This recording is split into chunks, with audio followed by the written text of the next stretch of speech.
My name's Allison. I am one of the founders of Bluelion, HR consulting company. We appreciate everyone jumping in and joining us this morning. As you know, every month we do these webinar presentations to help educate and just answer some much needed questions that are always floating around when we're talking HR things. Today, we are joined by Sherry Dutra. I always add an L in your name. There's no L. Sherry Dutra. Sherry is the owner of Dutra Associates. She is a certified coach and facilitator. She focuses on leadership, career and retirement coaching to help corporate leaders and business owners not only excel in the people side of their leadership capabilities, navigate their careers, and also finally to plan on their personal transition into retirement. After 25 years of working primarily in leadership development for large corporations, Sherry actually had her own career pivot that initially started after 9/11 jolted her into reevaluating her career. After a couple of maneuvers, she started her own business in 2008. She is passionate about helping people find engagement, satisfaction, and fulfillment in the work, whether they're working for someone else or themselves. So without further ado, I am going to hand it over. Just a couple housekeeping items. The chat feature is available, so go ahead and use that to communicate. I will be monitoring that during the presentation. And Sherry, go ahead and take us away.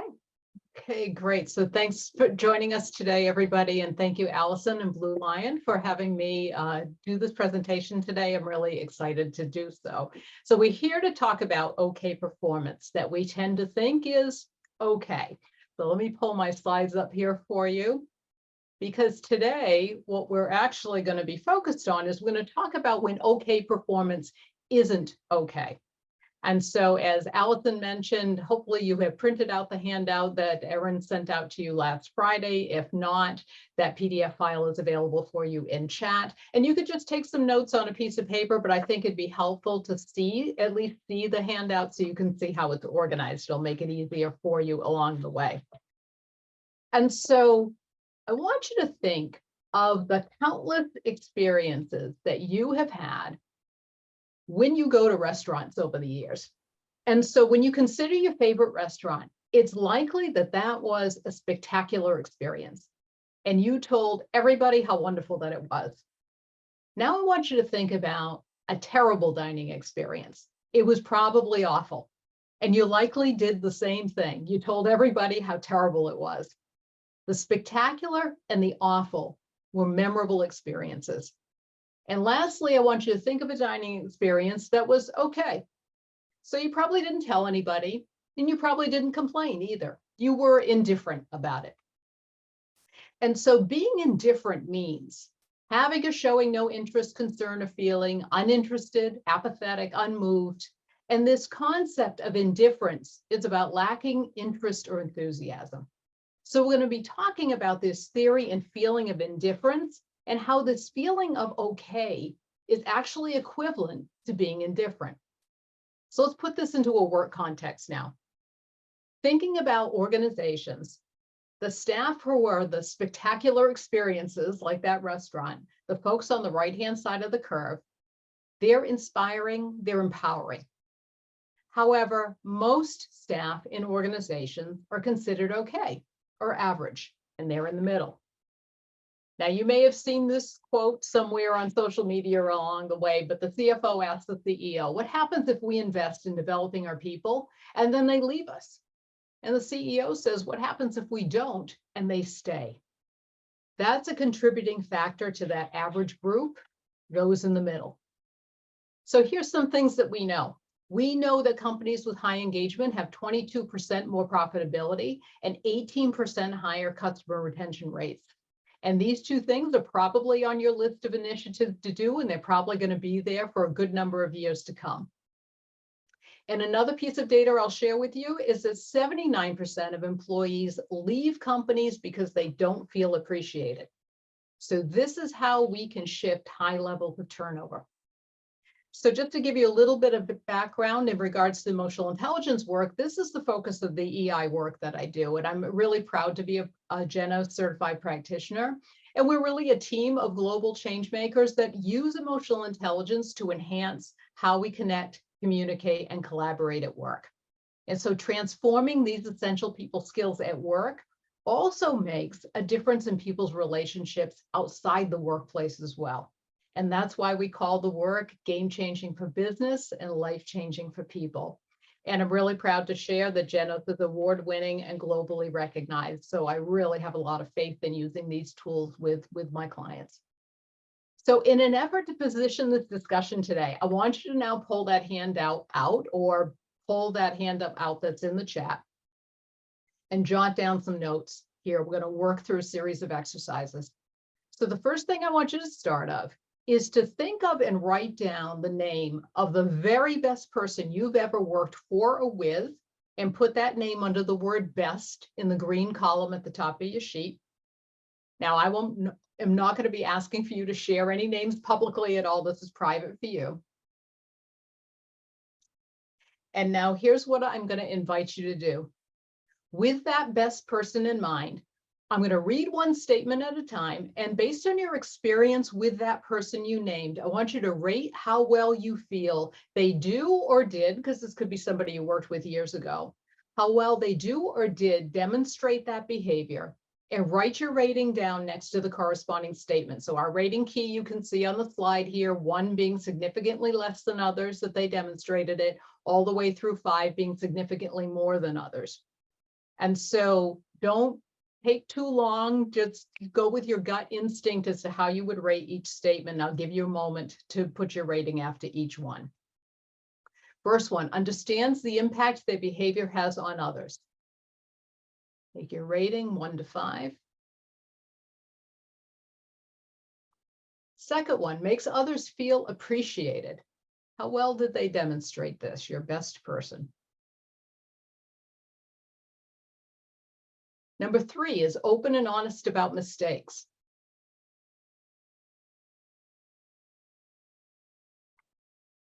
Number 4, makes ethical decisions.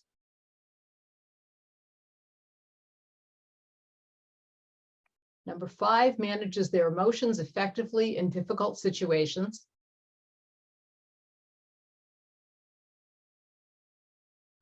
And number 6, recognizes others' hard work and achievements.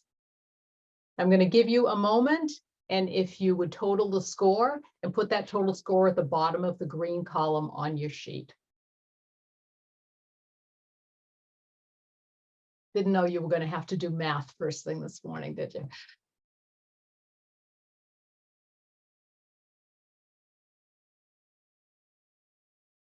Okay, so hopefully that gave everybody enough time to write that down. So now I want you to move to the center portion of that handout. And keeping this same best person in mind, write down at least 3 words that you would use to describe how that person made or makes you feel. And then you'll also notice there's a place there to jot down how long ago you worked for or with them. So take a moment to do that activity.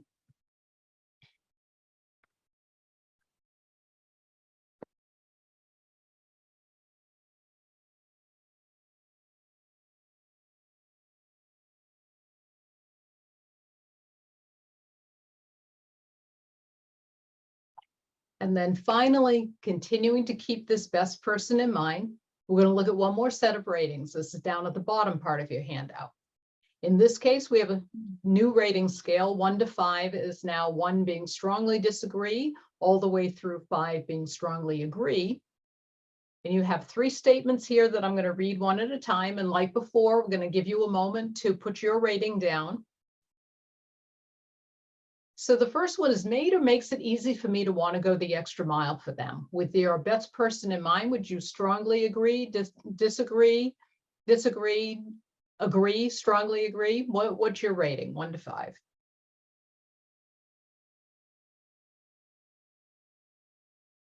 Second one, made or makes me want to tell others how great it is to work with them.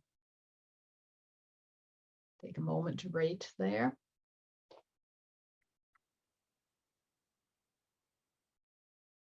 And then finally, has or had a positive and productive impact on my mindset and well-being.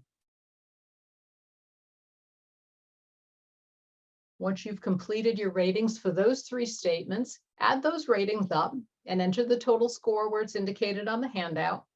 And then we're going to take an average here. So just take that total and divide it by 3 to get your average. And there's a place to put that on the handout as well.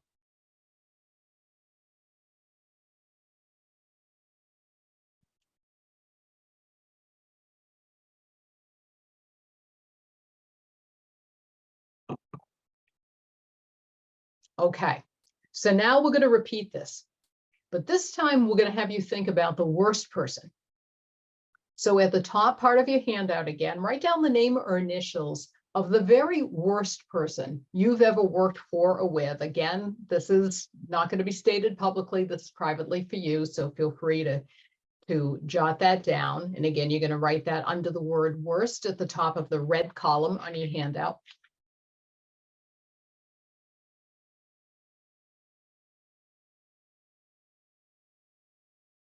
Now we're going to use the same rating scale that we did initially, and we're going to rate this worst person, putting your responses again in the red column. And then once we're done, we'll add them up for a total score. Again, you can see the key here on your screen, 1 being significantly less than others, 5 being significantly more, and all the others in between. So first item, understands the impact their behavior has on others with this worst person in mind. How often did they demonstrate that behavior? Sherry, I don't know about everybody else, but I found it was much easier to find the worst person than the best person. I don't know. Well, it depends on your experience. Everybody's experience is different. For me, when I first did this exercise, those 2 people came into mind like that. Yeah, definitely. Okay, second one, makes others feel appreciated.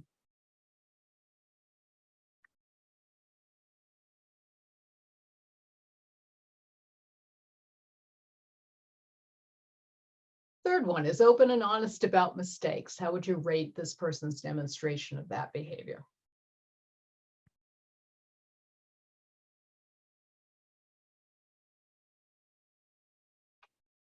Number 4, makes ethical decisions.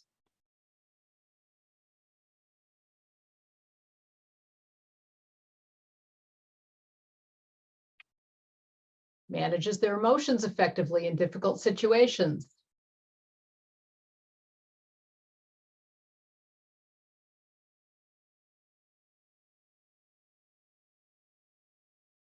And lastly, recognizes others' hard work and achievements.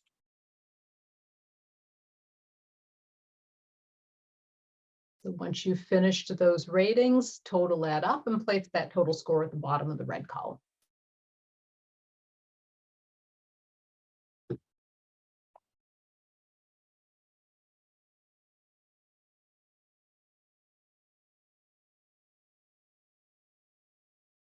All right, so now we're going to move into the center of your handout again. And again, with this worst person in mind, I want you to write down at least 3 words that first come to mind to describe how that person made or makes you feel. And then note again how long ago you worked with them.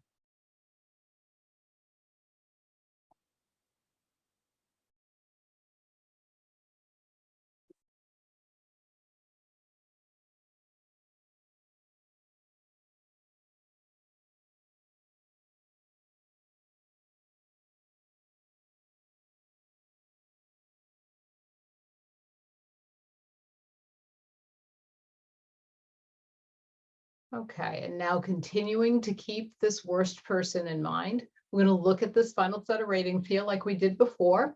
Now our rating scale changes again from 1 to 5 being strongly disagree through 5 being strongly agree.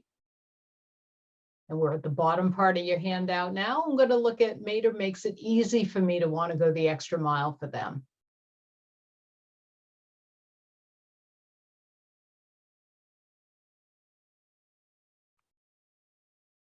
Made or makes me want to tell others how great it is to work with them.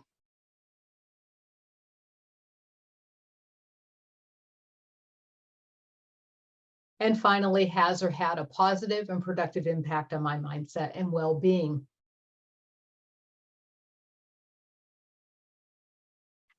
Once you've completed rating those 3 statements, please add those up like we did before, put that total score, and now take this one and divide it by 3 to get your average.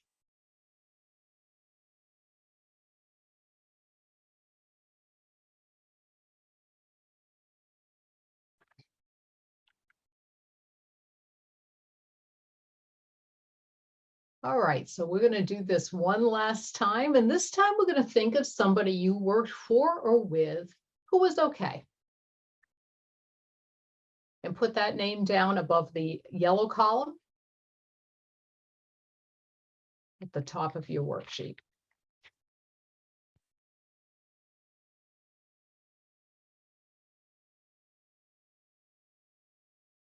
And we're going to use that same rating scale back at the beginning again. We're going to rate this okay person on their demonstration of each of these 6 behaviors. You're going to put your responses in the yellow column, and then you'll add them up for a total score. So here we go. Understands the impact their behavior has on others.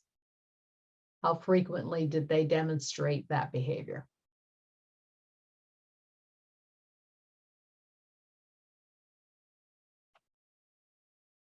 Makes others feel appreciated.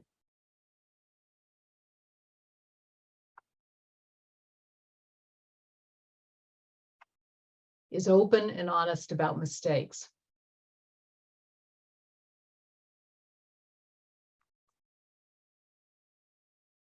Makes ethical decisions.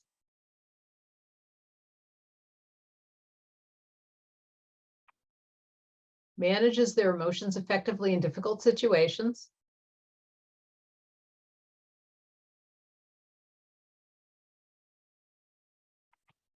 And recognizes others' hard work and achievements. So take a moment to total that score. Place that total score at the bottom of the yellow column on your sheet. Give you a moment to do that.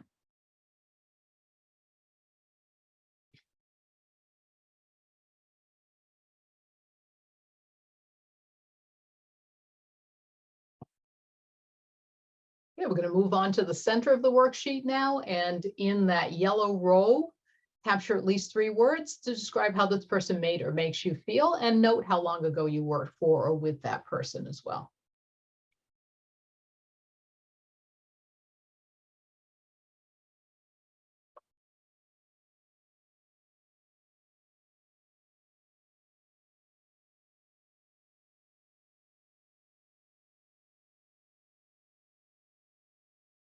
All right, now we're going to move down to the bottom part of the handout. Our final 3 questions for this okay person. Rating scale now moves to 1, strongly disagree, through 5, strongly agree. Place your ratings where indicated at the bottom of the worksheet in the yellow column. So Maida makes it easy for me to want to go the extra mile for them.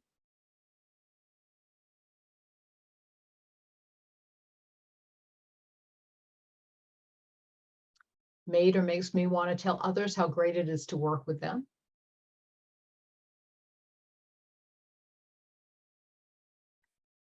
And has or had a positive and productive impact on my mindset and well-being. So like we did with the other 2, take a moment, add those up, get your average for that section.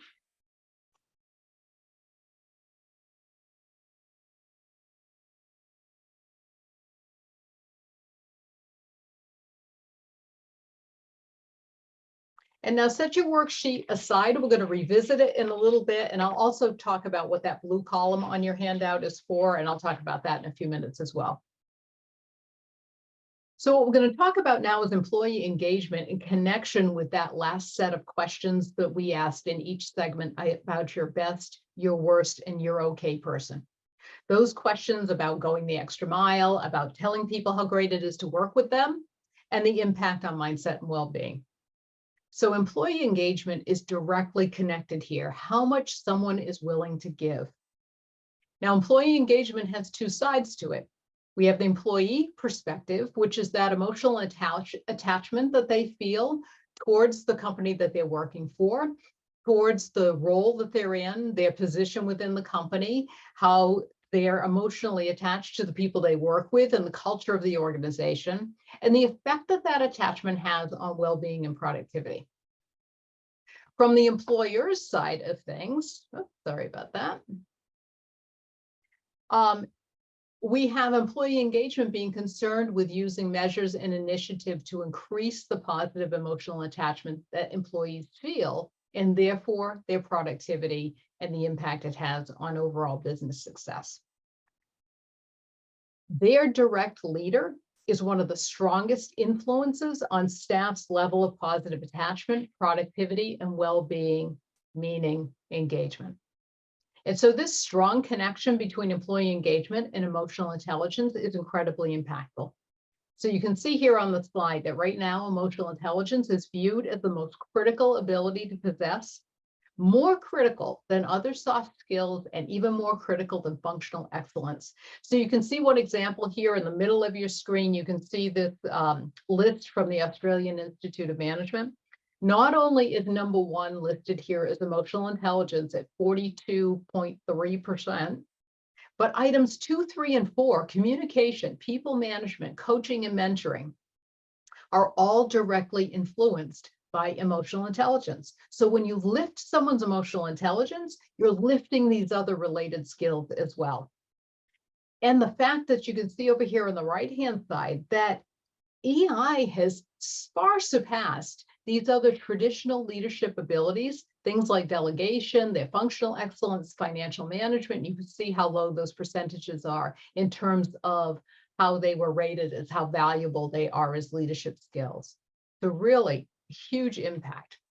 So emotional intelligence is not going away. The demand for EI and EI related skills continues to increase. There are hundreds of published studies and research, just like these you see here on the slide, discussing this demand for emotional intelligence. And again, as you look at the skills that are listed here, you can see how many others would also be positively impacted by increased emotional intelligence. So EI skills help you to improve the ability to communicate, connect, and collaborate, which drive that engagement. So let's take a look at how our brain works. So neuroscience is the study of the biological mechanisms of the brain. And it has shown that whenever an event occurs, like think of the way somebody might be talking to you in a meeting, the first thing that happens is that our so-called emotional brain, which involves structures like the amygdala, tags that event as either a reward or a threat, a friend or a foe. And so the job of the emotional brain is to make these very quick, unconscious determinations about whether something or someone is safe or not. The tag, which is in fact an emotion, is communicated to the so-called thinking brain, which involves structures like the prefrontal cortex. So the prefrontal cortex is involved in helping us determine good from bad, better from best. It helps us anticipate behavior and determine the best behavioral response to make to events that occur. Neuroscience has also shown us that positive emotions tend to enhance the functioning of our prefrontal cortex, having this broaden and build effect. That is, positive emotions help us think more openly, creatively, and laterally. With positive emotions, we tend to be more open to new ideas. We also tend to think more deeply about issues and see more options. So positive emotions also increase the dopamine levels that are important for us to have an interest in things and in learning. Negative emotions, on the other hand, like you see some examples here on the screen, limit the functioning of our prefrontal cortex, which narrows our thinking. It limits our interpretation of events. So negative emotions tend to diminish our cognitive resources. And as a result, we can become biased in our views. We can lose our capacity to objectively evaluate situations and conceptualize our best responses to them. You might have experienced this if you've ever had a verbal conflict with someone where you felt threatened in some way and thought about all the best or the smartest things to say after you walked away from it. So while the effects of emotions are obvious when we're consciously experiencing them, so for instance, we do our best thinking when we feel relaxed, and we commonly do things we later regret when we're angry at work. Emotions are constantly and powerfully affecting our decisions, our behavior, and our performance unconsciously as well.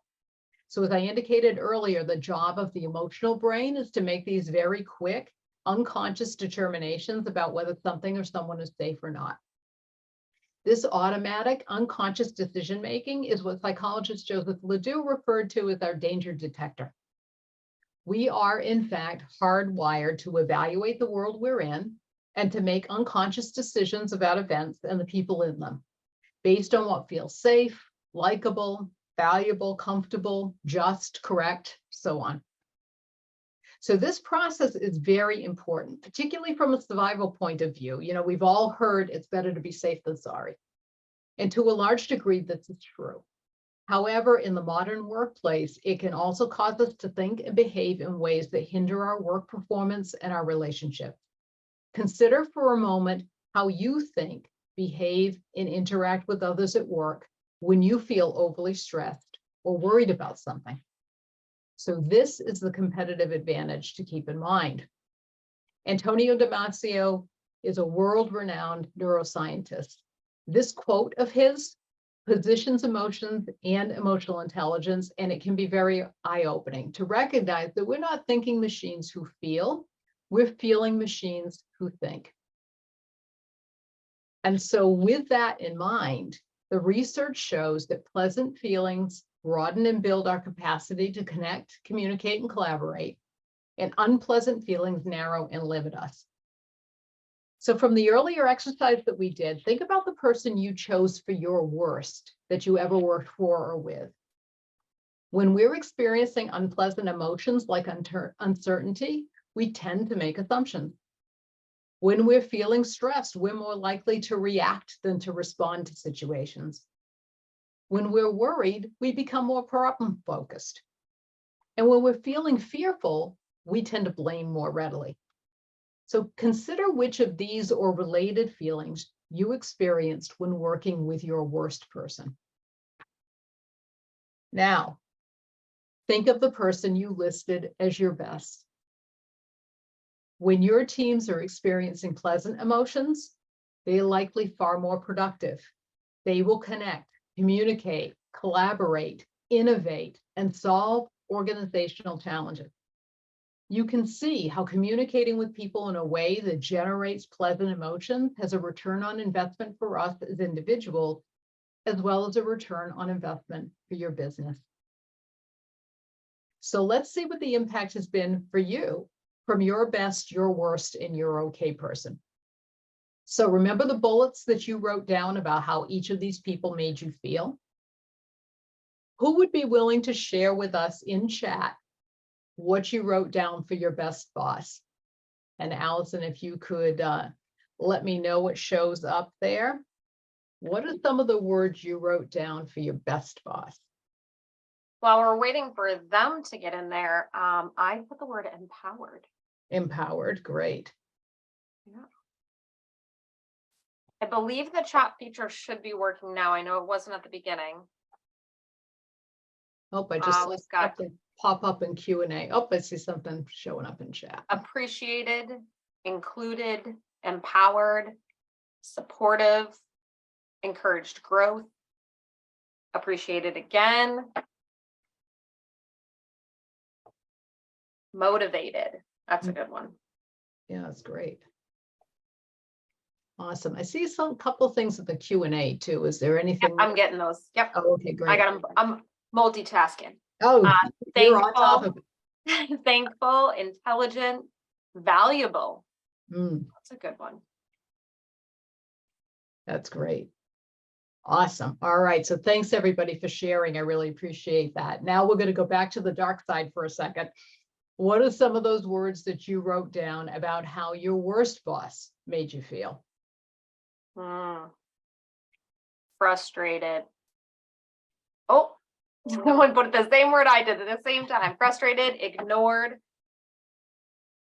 I had depressed. Oh. Angry, tired, exasperated, disrespected, unappreciated, unworthy, not good enough. It's funny how much faster those words are coming. They did come in quite quickly. Great. Any others coming in? Not yet, no. Okay. Okay, great. And again, everybody, thank you for being open and sharing how this person impacted you. And so let's look at this. So your best was a spectacular experience like the restaurant I mentioned back in the beginning. You tell people about them, You look forward to working with them. You're a fan, and it was a memorable experience, your time with them. And your worst was like that awful experience at the restaurant. You likely told people. You often see posts about folks like this on social media like Glassdoor. You may have actively discouraged others from working with them. And these people were also memorable. Now let's talk about your okay person. It's likely that you felt indifferent. You may have just moved on quietly and they're not really all that memorable. So if you aren't giving people a reason to stay, you are giving them a reason to leave. So here's the thing I want you to keep in mind. You are the same you. You're the same person who showed up in an environment with a spectacular person and felt valued, appreciated, empowered, included, supported, encouraged, thankful, valuable, intelligent, all of these things you shared. Yet you were also in an environment where you were made to feel berated or unappreciated, frustrated, depressed, angry, tired, not good enough, unappreciated. And these people made a lasting impression on you for very different reasons. Being around the okay person may not have been rewarding or awful. And while you didn't have a really strong reason to leave, you didn't have a strong reason to stay either. So our best and worst made us feel in a way that's ingrained in us, but this okay person, this feeling of indifference, leaves no impact, no memorable experience with us. And so I want to direct you to Maya Angelou's quote here that says, people may forget what you say, people may forget what you do, but people will never forget how you make them feel. And I want you to kind of take a moment and also look at, what did you write down for how long ago you worked with this person? Now, this may be somebody, your best, your worst, your okay, maybe people that you're working with more recently. Other times you will also find, particularly in the case of a best and worst, it may be decades ago. I know for me, both my best and my worst were over 30 years ago. And yet I can describe for you in great detail what it was like to work for both. So you really don't forget how people make you feel.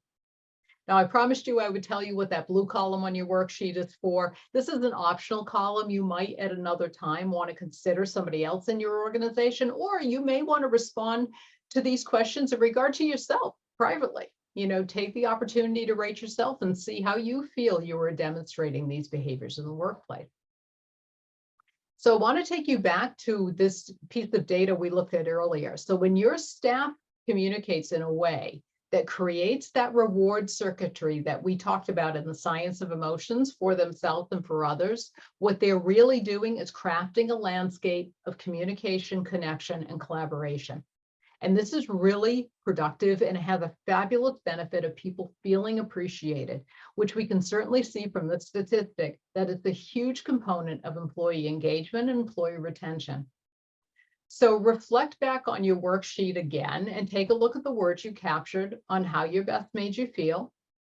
It's possible, and I know you mentioned it when we went through and asked for people's input, some of you did actually use the word appreciated in how you described, or some other word that's very similar, and that reflect on your worst. You may see the words there that are exactly the opposite.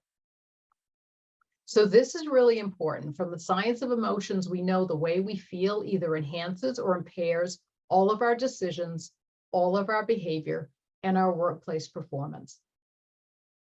So if you think about your organization, or if you're a consultant, you might think about a client organization that you work with. Take a moment and think about whose observable behavior is like your best person. And how many would you say are in that category? So you don't have to share that, but just kind of bring it to mind for yourself. And if you think about these people who are coming to mind, how do they impact productivity, retention, engagement, profitability, culture, clients? And now, still thinking about your organization or a client organization, might there be staff who've observable behaviors like your worst. And how many are in that category? And what is their impact on productivity, retention, engagement, etc.? So as you consider that, remember what I said earlier, 22% more profitability with high engagement, 18% higher customer retention rates. Really important. It's crucial that we drive engagement. And engagement comes from how we're being treated. We can't just say, hey, be engaged. It's driven by the way people are treated. And that comes from leaders and all staff lifting their emotional intelligence. So there's a return on investment for lifting the skills that help people connect, communicate, and collaborate in a more productive way.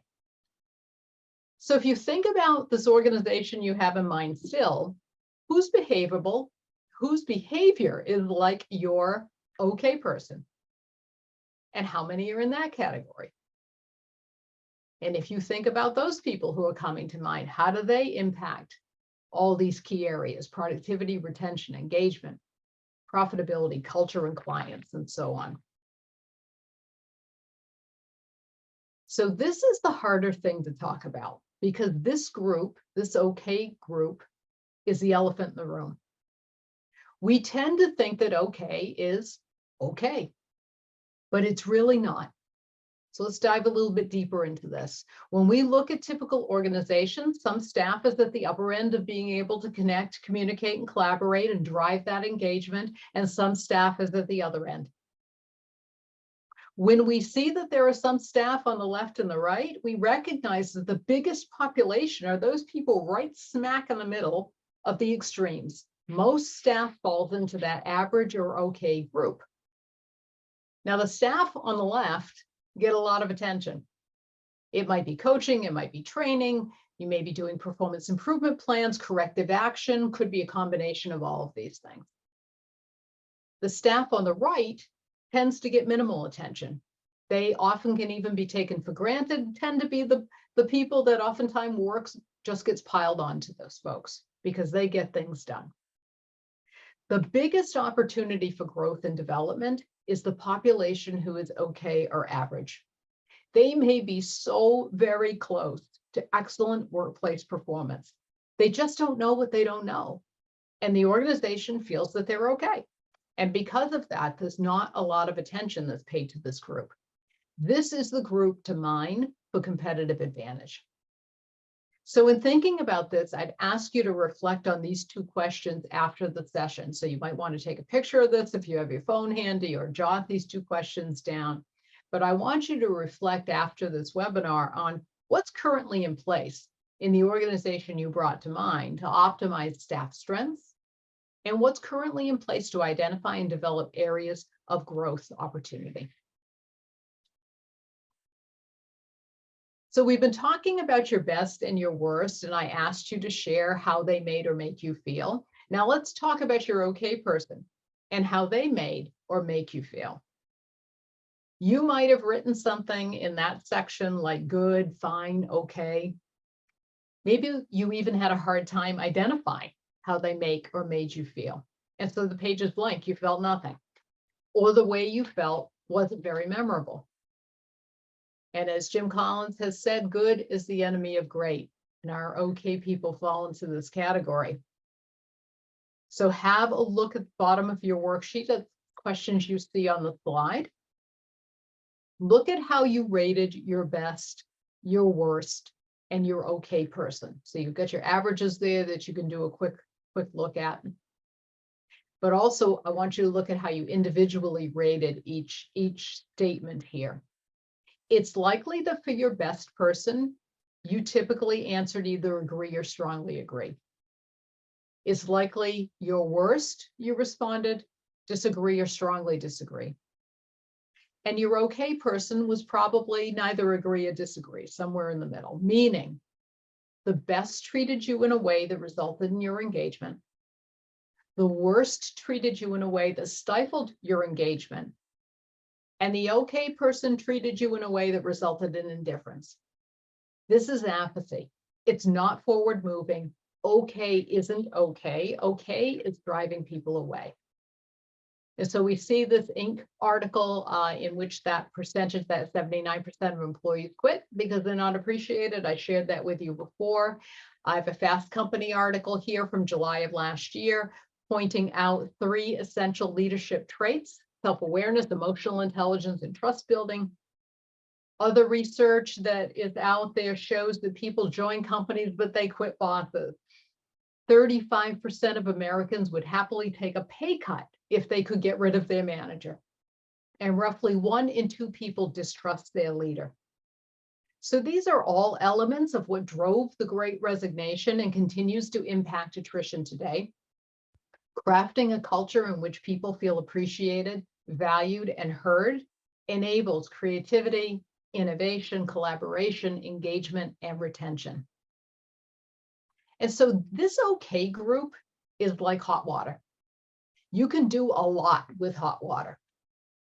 Yet hot water at 211 degrees is just that, hot water. But if you add just 1 degree to that hot water, taking it from 211 to 212 degrees completely changes everything.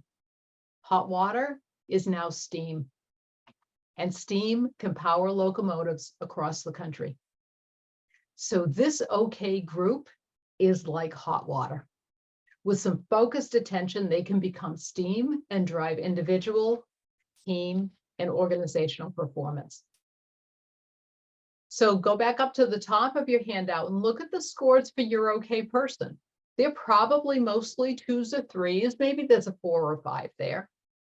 Imagine what happens if they learn skills to be able to move from a 2 to a 3 or from a 3 to a 4. That would have a huge impact. These individuals are so close. They just need that extra degree, that skill set development. And so these are our Genos emotional intelligence models, the way that we measure these competencies and behaviors. And as we rated those people in those first 6 questions there, 6 behaviors, you were looking at 1 behavior that's measured in each of the 6 competencies of this model. Imagine the richness of looking at all 7 behaviors in each of the competencies that we take a look at in the actual assessment. So what would it mean if you could improve the way people connect, communicate, and collaborate? In effect, moving from 211 to 212 degrees, that incremental increase that produces a productive result. So if you were able to move people from unproductive to productive, from indifferent to empowering, and the model on the left relates to individual contributors. The model on the right is the one for leaders. Really, the primary difference between the 2 is the 6th competency, which moves from positive influence for staff to inspiring performance for leaders. So imagine the difference. Research shows that developing these skills has big benefits to both the organization and the workforce. So you can see some examples here. Within organization, 63% indicated increased productivity and efficiency, 62% higher employee satisfaction, 61% an increase in market share. On the employee side of things, 54% showing better emotional and mental well-being, 52% reduced fear of job loss, 51% openness to change. So organizations can be very clear on what they want from their workforce. They'll say things like strong performance, effective leadership, increased sales, effective customer service, and so on. But often they're not so sure or clear on how to help people get there. So the way that that happens is first to measure where people are and put together some action plans for staff around their strengths, around the areas for growth. And then provide them with some coaching and training around the skills that drive connection, communication, and collaboration, and then give them the ability and opportunity to apply those skills in their work and with their teams. And we repeat this process, typically every 9 to 12 months or so, to ensure continuous development and ongoing growth. And that development has a huge impact for the individuals participating. So by doing that, there are organizational collateral benefits. And you can see some of them listed here. Things like engagement and well-being, leadership effectiveness, becoming an employer of choice. And remember those 3 questions about engagement? This process is also increasing the positive attachment that employees feel towards their place of work and being inspired to go the extra mile, to promote your organization in the community and have an impact on them on a personal level with positive mindset and enhanced well-being. So in the context of today's conversation, we've realized that this OK group is likely the largest population of the organization and is so close to being much more productive. They are hot water, just needing that extra degree to move closer toward being more productive, more empowering, and more inspiring, which has more people in the organization feeling appreciated, which drives retention and engagement. So whether they're individual contributors or leaders, this process to lift EI can be implemented.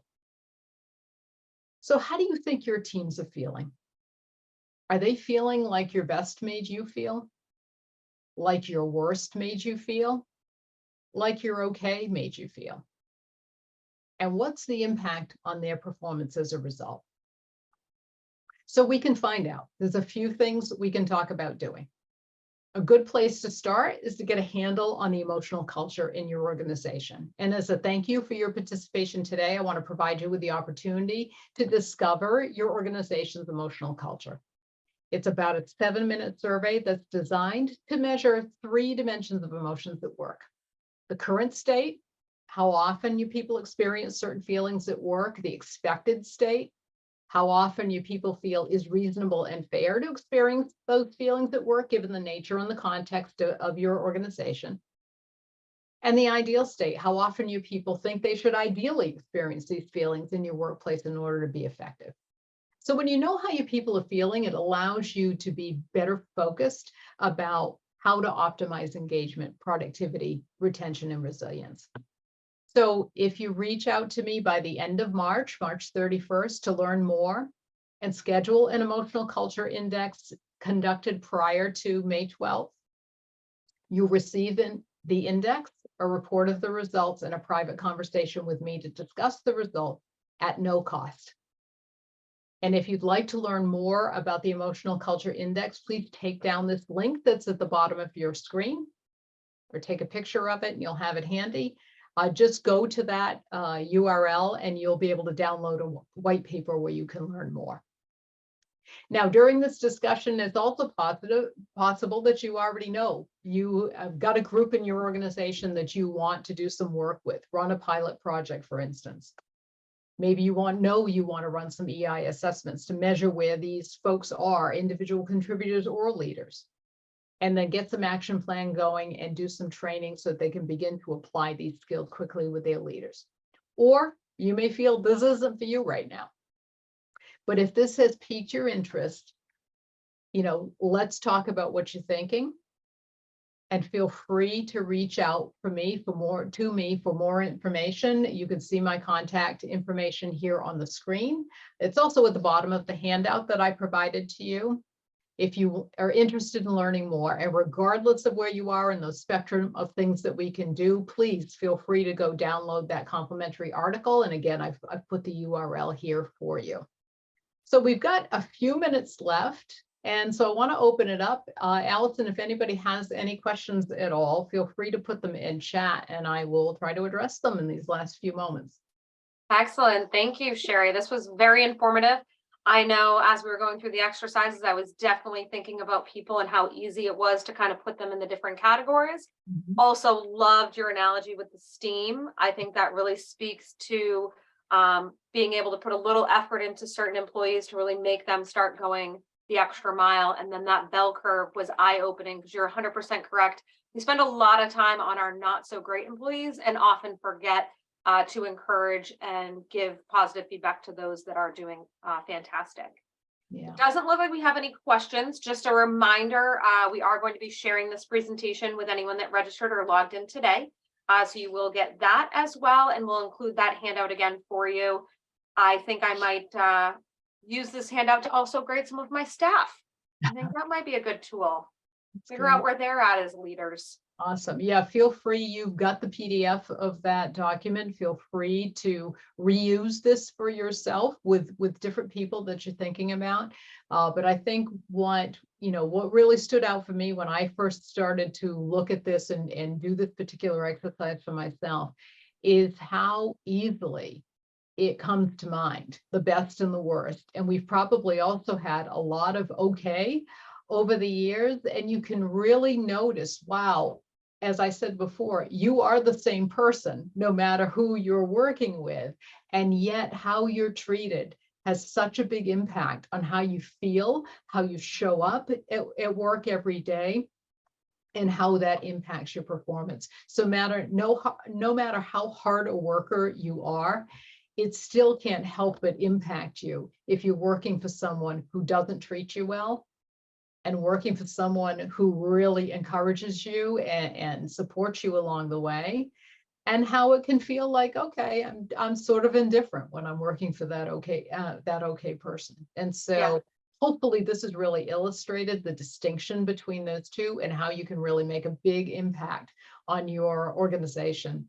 Yeah, and I think this definitely highlights too on something we're always talking about, which is investing in your managers and investing in that mid-level management team, because they really do have a very strong impact on who stays and who goes.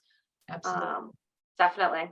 Well, it doesn't look like we had anything come into the chat. So again, I want to thank Sherry for joining us. Just a quick reminder, definitely go onto our website. You will see all our events listed there. We do hold these webinars on a monthly basis. They're free for everyone. You don't need to be a client of ours. If you are in need of any HR services, don't hesitate to reach out to us, and we look forward to seeing everybody next month. Have a great day, everyone.